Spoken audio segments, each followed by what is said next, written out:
নমস্কাৰ বন্ধু বান্ধৱীসকল, এই মুহূৰ্তত আহি পৰিছে অসমৰ লগতে ভাৰতবৰ্ষৰ কেইটামান গুৰুত্বপূৰ্ণ খবৰ। আজিৰ প্ৰথমটো খবৰ, এইচএছ উত্তীৰ্ণ শিক্ষাৰ্থীৰ জৰুৰী খবৰ।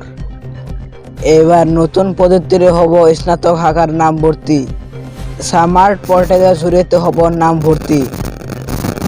এইবাৰ পৰা 4 বছৰীয়া হ'ব স্নাতক শাখাৰ পাঠ্যক্ৰম।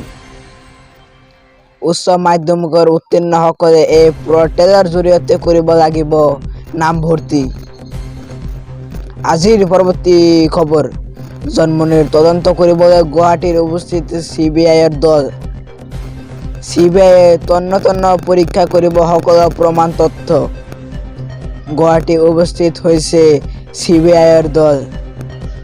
জন্মনিৰ ৰাবাৰ ৰহস্যজনক মৃত্যু তদন্ত কৰিব IPS বিষয়া লাভলী কাৰিয়াৰে।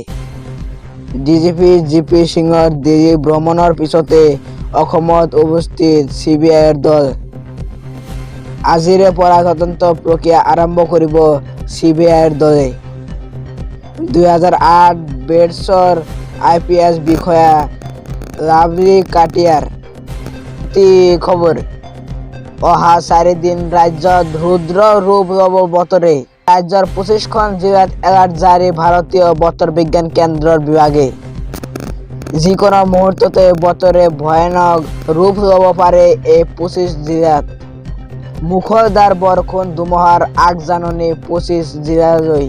ৰাজ্যৰ 3খন জিলাত অৰেঞ্জ, 22খন জিলাত য়েলো এলাৰ্ট জাৰি। গোৱালপাৰা, বাক্সা, বঙাইগাঁও, বৰপেটা, নলবাৰী, কামৰূপ গ্ৰাম্য, দৰং, ওদালগুৰি, মৰিগাঁও, নগাঁও, পশ্চিম কাৰ্বি আংলং, শোণিতপুৰ, বিশ্বনাথ, লখিমপুৰ, ধেমাজি, যোৰহাট, শিৱসাগৰ, চৰাইদেউ, ডিব্ৰুগড়, তিনিচুকীয়া, হাইলাকান্দি এলাৰ্ট জাৰি। ডিমা হাছাও, কাছাৰ, কৰিমগঞ্জত অৰেঞ্জ এলাৰ্ট জাৰি। বিজুলী ঢেৰেকণি, প্ৰচণ্ড ধুমুহা, প্ৰবল বৃষ্টিপাতৰ বাবে জাৰি এই এলাৰ্ট।